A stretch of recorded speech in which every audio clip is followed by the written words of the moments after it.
mi tobillo, y tarareó como hoy. Ella no me pidió que creyera, ni siquiera dijo que pudiera curarme.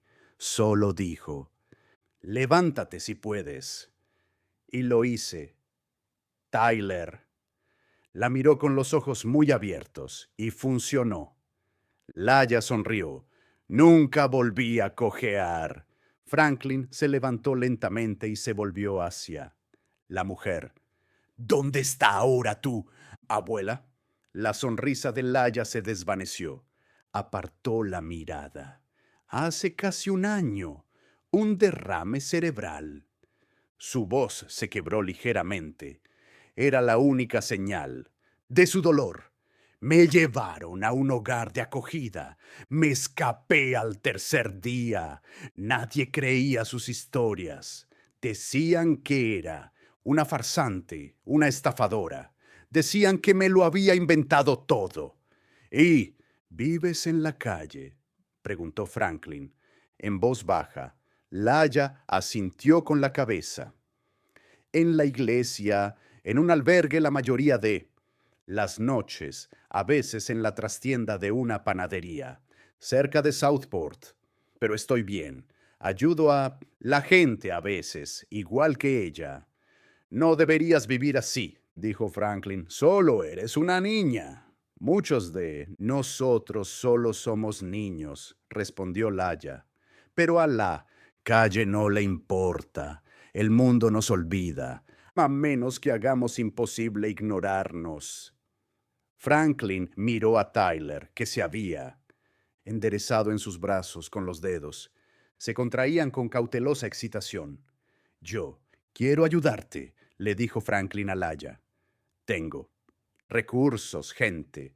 Puedo conseguirte un hogar, educación, seguridad. Laya negó con la cabeza.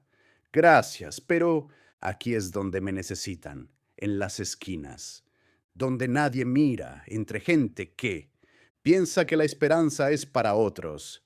Ahí es donde la abuela siempre decía que comenzaba la curación. Franklin se sintió dividido. El peso de privilegio presionaba contra la cruda verdad de las palabras de Laya. Ella no quería que la salvaran, quería un propósito, y de alguna manera ya lo tenía. Aún así, sacó una tarjeta de visita del bolsillo de su abrigo, impecable y con su nombre y el número de su oficina en relieve.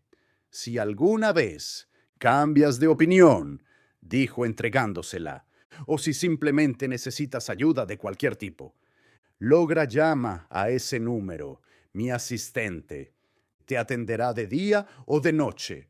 Laya la cogió con delicadeza, la estudió como si fuera una reliquia, y luego la dobló y la guardó en un pequeño bolsillo interior de su abrigo. Gracias, dijo. Tyler extendió una mano y tomó la de ella. ¿Volveremos a vernos? Preguntó. Laya sonrió.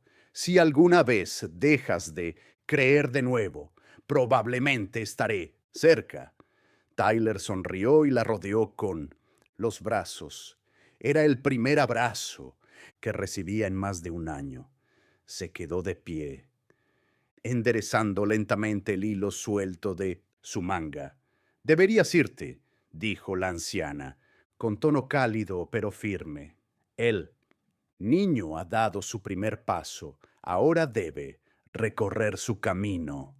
Franklin asintió con la cabeza y empujó lentamente la silla de ruedas, aunque Tyler insistió en caminar unos pasos apoyándose en los brazos para mantener el equilibrio.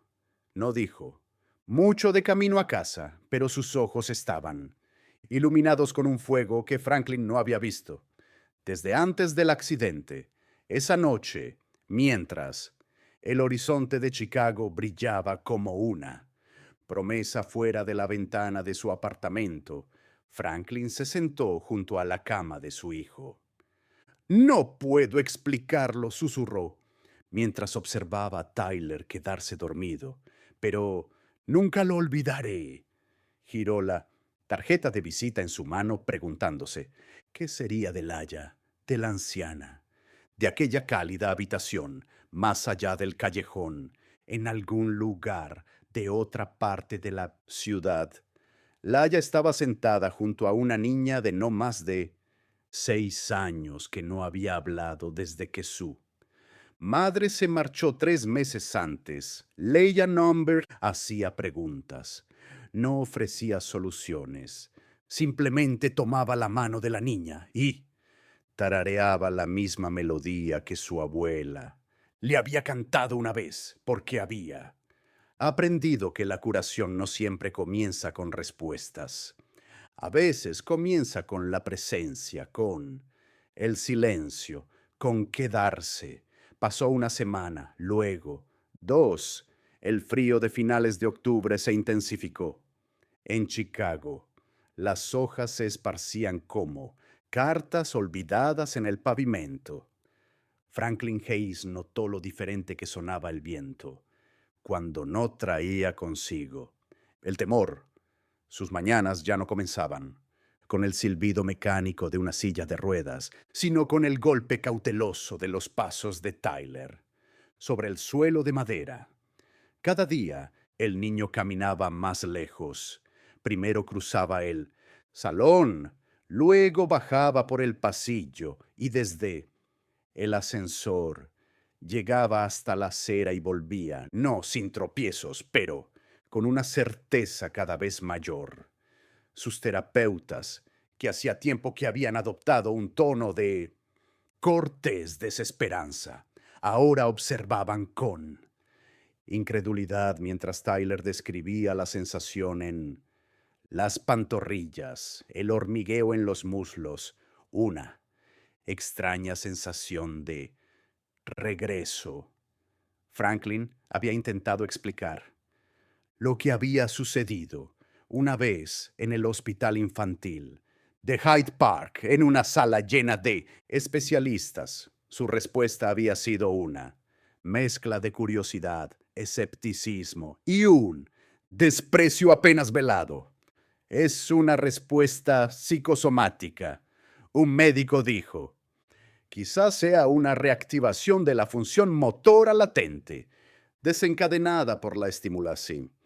Señor, sé cómo hacer que su hijo vuelva a caminar, le dijo la niña mendiga negra al millonario Franklin Hayes, que había pasado por ese callejón de Clark Street cientos de veces, pero nunca así, nunca, con el sordo zumbido de las ruedas de la silla de ruedas, reemplazando el repiqueteo de las zapatillas, nunca, con un silencio tan denso que hacía que el ruido de la ciudad pareciera lejano. Su hijo Tyler estaba sentado, en silencio en la silla de ruedas, envuelto en una manta descolorida de los Chicago Cubs. Elección. Pelo rubio del niño estaba revuelto y tenía la mirada fija en las grietas de la acera, como si contarlas le diera un propósito. Tenía 10 años, pero llevaba más de 18 meses sin ponerse de pie. Franklin, que en su día fue nombrado por Forbes el hombre que cambió Chicago, había construido un imperio inmobiliario a partir de edificios en ruinas y manzanas tapiadas. Había convertido ruina en vistas de miles de millones de dólares, pero todo, el dinero, toda la influencia, no podían devolverle el movimiento a las piernas que su hijo había perdido tras un accidente de esquí en Vale. Los médicos habían sido precisos: fractura vertical T6 con traumatismo medular, daño permanente. Las palabras se habían repetido en la cabeza de Franklin como un disco rayado que se burlaba de él con cada tic-tac del segundero, la esperanza una vez que su combustible se había convertido en su tormenta. Fue entonces cuando oyó la voz. Señor, dijo la niña de nuevo, esta vez más clara. Sé cómo hacer que su hijo vuelva a caminar. Franklin apretó con fuerza los mangos de la silla de ruedas.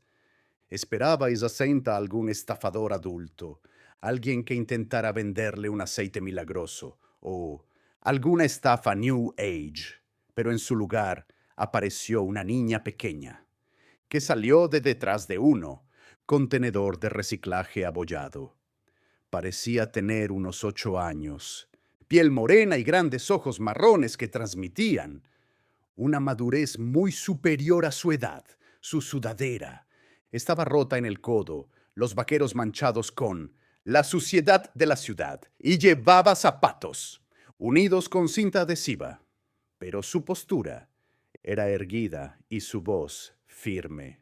¿Perdón?, preguntó Franklin con una mezcla de irritación e incredulidad. He dicho que puedo ayudar a su hijo, repitió la niña. Me llamo Laya. Vivo en el refugio de la iglesia, de Wells. Ayer os vi a los dos. Él parecía muy triste. Tyler la miró, no con miedo, ni lástima, sino con curiosidad. Era la primera vez en días que Franklin le veía mirar. Algo con interés. ¿Nos has estado observando?, preguntó Franklin. Solo un poco, dijo ella cambiando el peso de un pie al otro.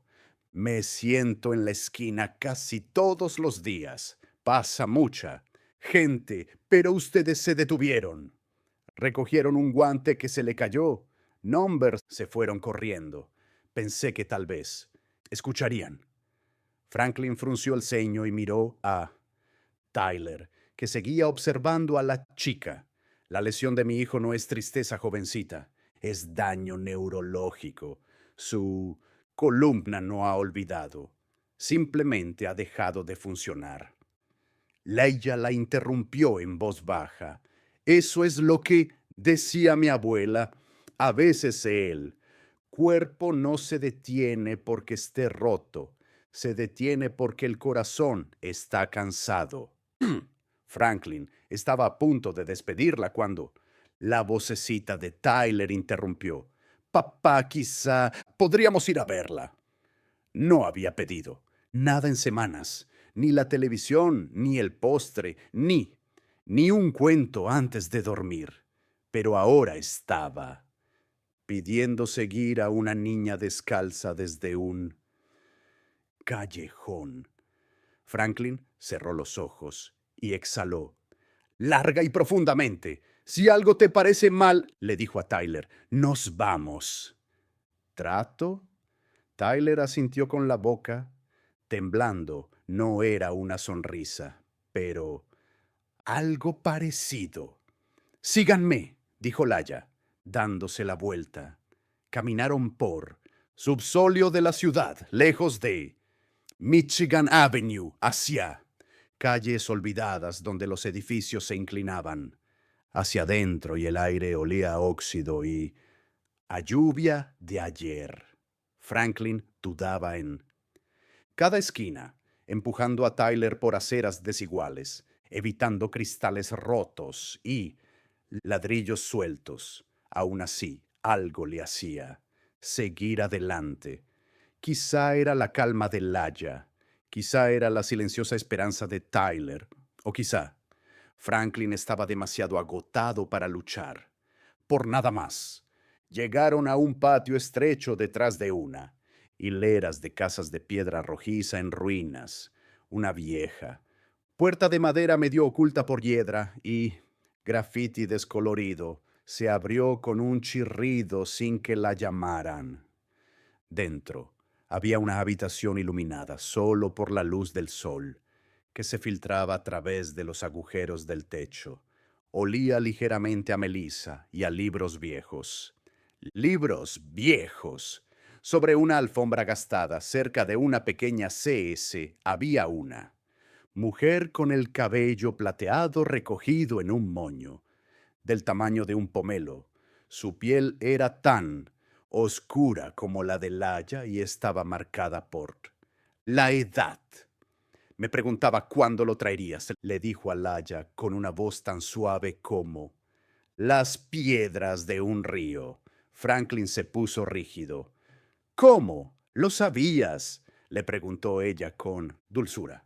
No conozco el futuro, Zrenia, pero conozco el dolor y sé cuándo. Entra por mi puerta. Tyler se inclinó hacia adelante con los ojos muy abiertos. ¿Quién es usted? Sonrió la mujer, arrodillándose junto a su silla. Solo, alguien que escucha. ¿Puedo tocar tus rodillas? Tyler miró a su padre. Franklin sintió que el corazón le latía con fuerza por la duda y un destello de algo más, miedo tal vez, o esperanza. Asintió lentamente. La mujer colocó manos sobre las de Tyler. Sus dedos eran ásperos, cálidos, firmes. Cerró los ojos y un suave tarareo escapó de sus labios. Una melodía tan antigua como el viento, tan tierna como los cuentos antes de dormir, olvidados hace mucho tiempo. Tyler se estremeció ligeramente. Sentí algo, susurró, como electricidad, pero suave. Franklin se inclinó hacia adelante, agarrando el reposabrazos. ¿Qué quieres decir con sentiste? La mujer abrió los ojos. Su cuerpo recuerda más de lo que cree. Eso no es ciencia médica, dijo Franklin. Number, la mujer, estuvo de acuerdo. Pero la ciencia no se sienta al lado de un niño cuando cree que es invisible. Se volvió hacia Tyler. ¿Quieres intentar ponerte de pie?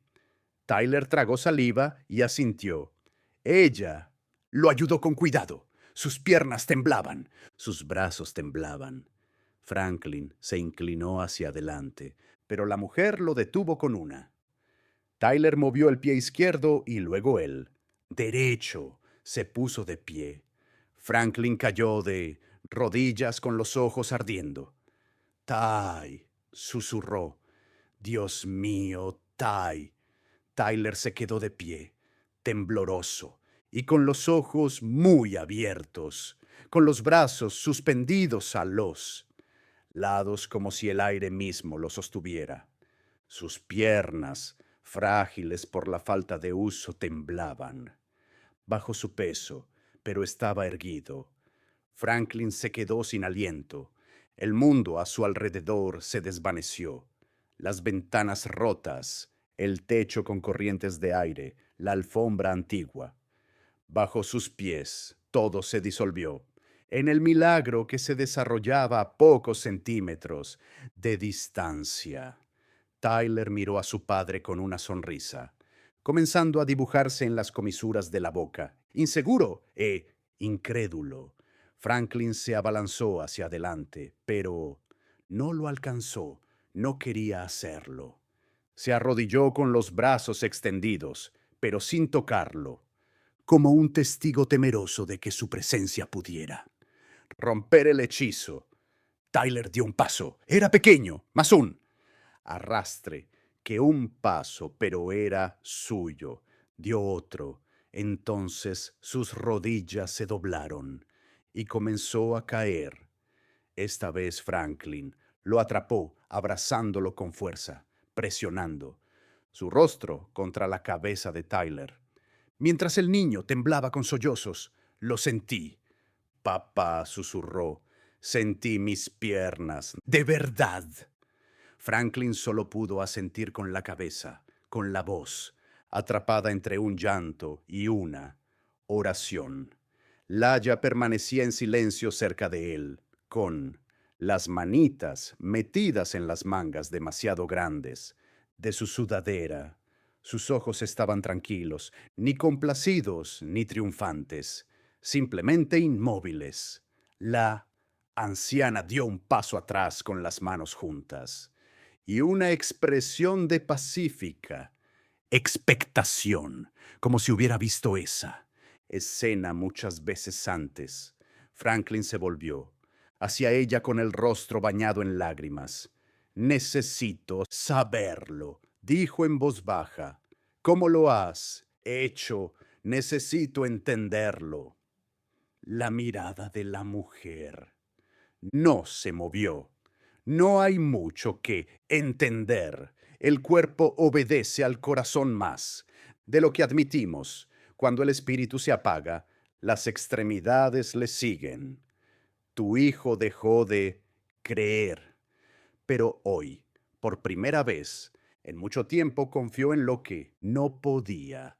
Ver así no es como funciona la curación, dijo Franklin, pero las palabras carecían de convicción. No, respondió ella, suavemente. Entonces, dime, ¿cómo explicas lo que acaba de pasar? Él no respondió. No podía. En su lugar, se volvió hacia Laya. ¿Quién eres realmente? Preguntó Laya, bajando la mirada y apartando. Un rizo de la mejilla. Solo una chica que escucha. Historias. Mi abuela me crió cuando nadie más lo hizo. Ella decía, las personas no siempre necesitan que las arreglen. A veces solo necesitan que les recuerden que no están rotas. Dio un paso adelante y se arrodilló junto a Tyler. Nací con un pie torcido. Los niños se reían. Los adultos me miraban fijamente. No podía correr ni jugar. Entonces un día mi abuela me sentó. En esta misma alfombra puso su mano en concierto de otoño de su escuela, sin silla de ruedas ni aparatos ortopédicos. Llevaba una chaqueta azul y pantalones caqui. Sus pasos eran lentos, pero tenía la barbilla alta. Cuando el director le preguntó cómo había encontrado la fuerza, miró a su padre y luego a la multitud. Una chica que creyó que yo podía, dijo simplemente. Y en un callejón a 8 kilómetros de allí, Laya estaba sentada, junto a una anciana llamada Teresa que no había hablado desde que su marido murió, el invierno anterior. Laya no hizo preguntas, solo tarareaba una melodía más antigua que la memoria, dejando que el silencio hiciera lo que las palabras a menudo no lograban, porque sanar, como ella había aprendido, no se trataba tanto de arreglar como de estar presente. Era el acto obstinado de sentarse junto al dolor y decir, te veo, no me voy, Franklin, nunca. La volvió a encontrar, no en persona, pero a veces, cuando pasaba por un callejón o se detenía en un refugio, oía un tarareo y sentía un calor que no podía explicar. Tyler se detenía, miraba a su alrededor y sonreía, y ambos sabían que en algún lugar cercano, el corazón más silencioso de la ciudad seguía latiendo, ayudando, observando, negándose a marcharse.